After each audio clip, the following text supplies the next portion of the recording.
افسانہ بندر فوبیا،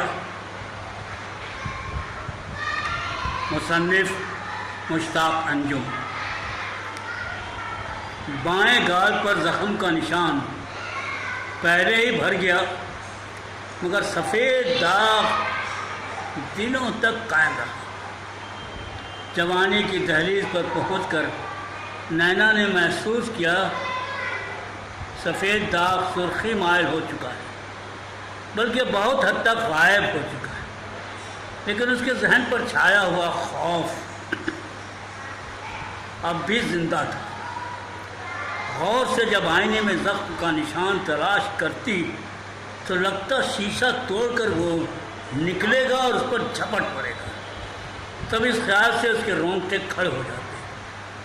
تھوڑی دیر کے لیے وہ بالکل بچی بن جاتی، سانس زوروں سے چلنے لگتی، پیشانی پر پسینے کی بوندیں نمودار ہو جاتی۔ شروع بھابھی جب دلہن بن کر آئیں تو نینا کے بارے میں گھر کے لوگوں نے انہیں بتایا۔ پہلے انہیں یقین نہیں آیا، پھر انہوں نے بھیا سے پوچھا، یہ سچ ہے؟ ہاں۔ کیسے ہوا؟ بندر کا کھیل دیکھ رہی تھی اور بس۔ کتنے دنوں کی بات ہے؟ بھابھی نے مزہ لیتے ہوئے کہا۔ عرصہ ہوا کہ وہ بہت چھوٹی تھی، مگر تم یہ سب کچھ جان کر کیا کرو گی؟ یوں ہی بتائیے نا کیسے ہوا یہ سب؟ آج نہیں، کسی اور دن، بھیا نے اوپتے ہوئے کہا۔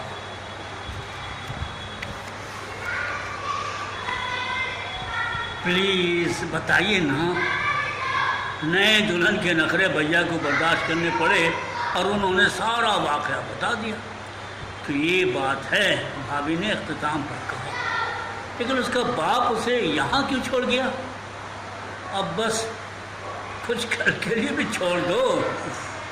کل کس نے دیکھا ہے؟ بھابھی بضد تھے۔ میرے بارے میں کچھ جاننے کی خواہش نہیں؟ بھیا نے ہاتھ بڑھاتے ہوئے کہا۔ جی بالکل نہیں، بھابھی نے معصومیت سے کہا، اور بھیا نے ان کے کان مروڑ ڈالے۔ دھیرے دھیرے بھابھی نینا کے بارے میں سب کچھ جان گئی۔ انہیں اس سے ہمدردی ہو گئی اور اب اسے سگی بہن کی طرح چاہتی ہے۔ ابو تو پہلے ہی گزر گئے، پھر امی نے بھی الوداع کہہ دیا۔ اب دونوں بچوں کی دیکھ ریکھ، اسکول جانے کے لیے تیار کرنا، بس اسٹاپ پر پہنچانا، بازار لانا، کمروں کی صفائی کرنا، کپڑے دھونا، استری کرنا، سب کچھ نینا ہی کرتی ہے۔ بھابھی صرف کچن سنبھالتی ہیں، باقی تمام ذمہ داری نینا کی ہے۔ وہ ہمارے گھر کی ایک اہم فرد بن چکی ہے۔ امی کہا کرتی تھی جیسا نیک اور شریف اس کا باپ تھا، ویسی نینا بھی نکلی ہے۔ اس کا باپ ہمارے گھر نوکر تھا۔ بڑھاپے کی کمزوری حد سے ہو سوا ہونے لگی تو ابو نے اسے گاؤں جا کر آرام کرنے کو کہا۔ تب بیوی بچے کھائیں گے کیا؟ اس نے کہا تھا۔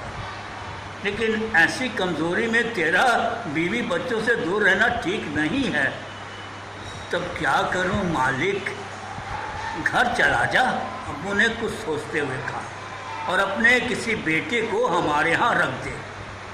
بیٹا تو اوپر والے نے دیا نہیں، آپ کہیں تو اپنی بیٹی کو بڑی دیا ہوگی مالک۔ ابو نے ترس کھا کر حامی بھر لی اور نینا ہمارے گھر آ گئی۔ کالی روٹی، سوکھے ہوئے بال، جس پر پرانا فراق۔ تیرے گال پر یہ نشان کیسا ہے؟ ابو نے پوچھا تھا۔ پچھلے سال میلے میں بندر کا کھیل دیکھ رہی تھی؟ باپ مسکراتا ہوا بولا۔ جانے کیسے بندر کا ناچ بہت پسند ہے۔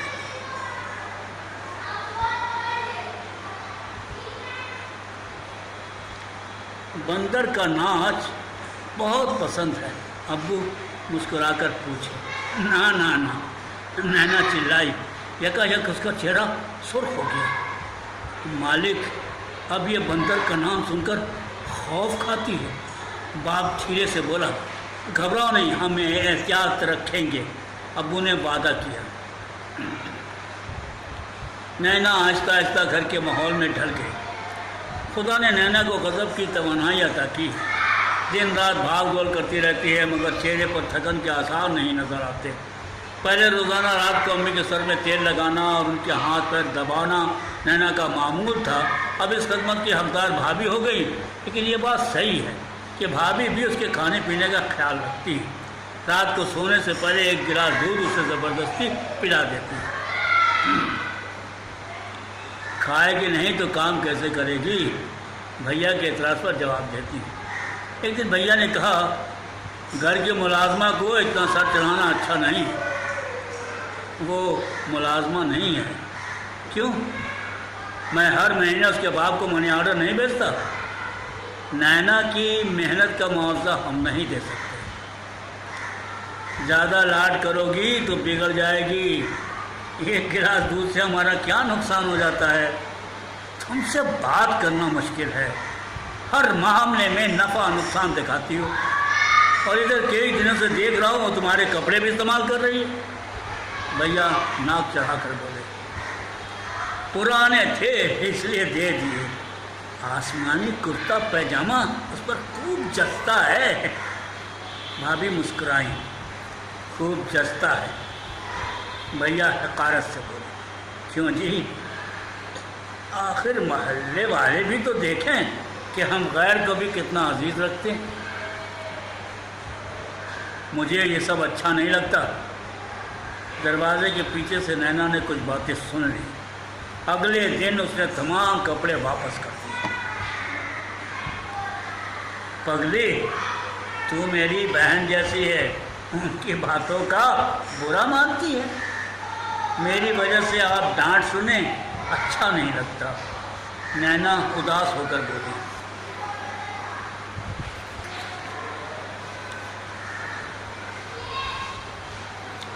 ڈانٹنے والا میرا میاں ہے، وہ مجھ سے خفا ہو سکتا ہے، تو کیوں اداس ہوتی ہے؟ مگر میری وجہ سے آپ… اب چپ کر، بھابھی نے اس کے منہ پر ہاتھ رکھ دیا۔ دیدی، مجھے اتنا پیار مت دیجیے۔ تب تک نینا کی آنکھیں بھیگ گئی۔ ارے یہ کیا؟ مجھے دیدی کہتی ہے، اور جا کر دیکھ بچے ناشتہ کر چکے ہوں تو انہیں اسکول کے لیے تیار کر دے، اور بازار سے سبزی بھی لانا ہے۔ بچوں کے امتحانات ختم ہوئے تو بھابھی نے سنیما دیکھنے کی فرمائش کی۔ بچوں کو لے کر چلی جاؤ، بھیا نے کہا، مگر کون سی فلم؟ تو بھی کہہ رہی تھی اسکول ٹیچر نے بچوں کو ایک انگریزی فلم دیکھنے کی ہدایت کی ہے، سپر منکی۔ بھیا مسکرائے۔ ہاں وہی، بھابھی بھی مسکرائیں۔ جمیل سے پیش کی ٹکٹ منگوا لینا، بھیا کہہ کر دفتر چلے گئے۔ نینا، تم بھی ہمارے ساتھ چلو۔ کہاں دیدی؟ سنیما دیکھنے؟ میں کیا کروں گی وہ سب دیکھ کر، آپ لوگ جائیے۔ تیرے بھیا تو جائیں گے نہیں، دونوں بچوں کو سنبھالے گا کون؟ جمیل بھیا تو جائیں گے۔ بھابھی، میں بتاؤں نینا کیوں جانے سے انکار کر رہی ہے؟ میں نے مسکرا کر کہا۔ بھابھی نے میری طرف سوال یا نظروں سے دیکھا۔ بندر والی فلم ہے نا، اور آپ جانتی ہیں اسے، بندر فوبیا ہے۔ میں مسکرایا۔ بندر والی فلم؟ تب تو میں سچ مچ نہیں جاؤں گی۔ نینا کھڑی ہو گئی۔ ارے بیٹھ نا، بھابھی نے اس کا ہاتھ پکڑا۔ اتنی بڑی ہو گئی اور اب بھی؟ نہیں دیدی، مجھے ڈر لگتا ہے۔ تصویر سے بھی؟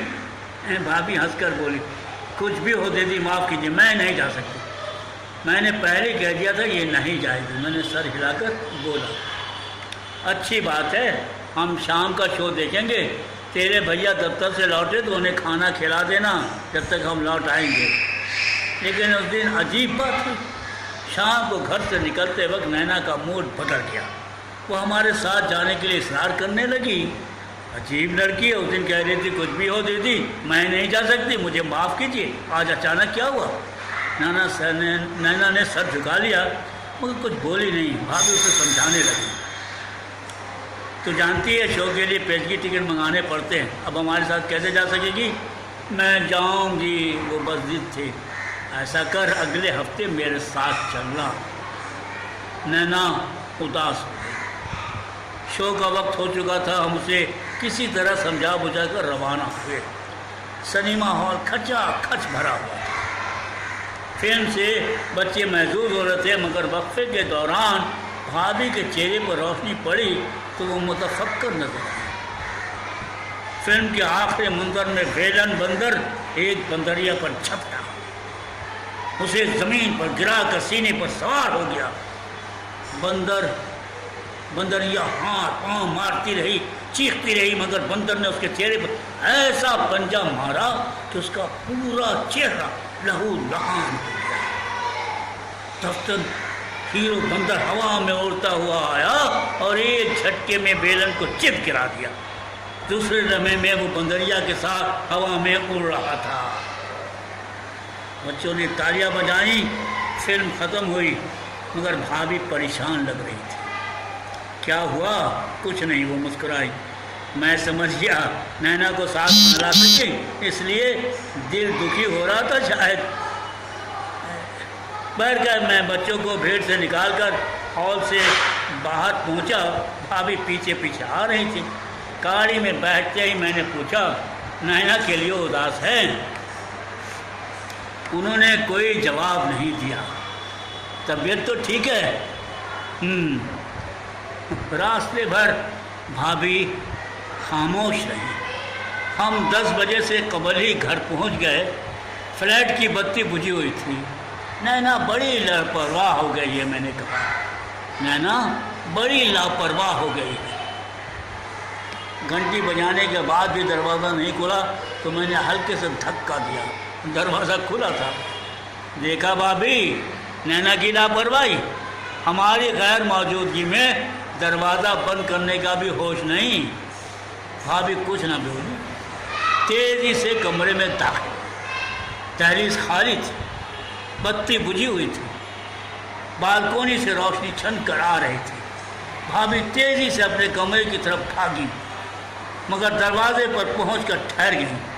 اندر بتی جل رہی تھی۔ جمیل بچوں کو ان کے کمرے میں لے آؤ، مگر ان کے حکم کی تعمیل سے پہلے میری نظر بستر پر بیٹھی نینا پر پڑی، جس کے گال کا پرانا زخم تازہ لگ رہا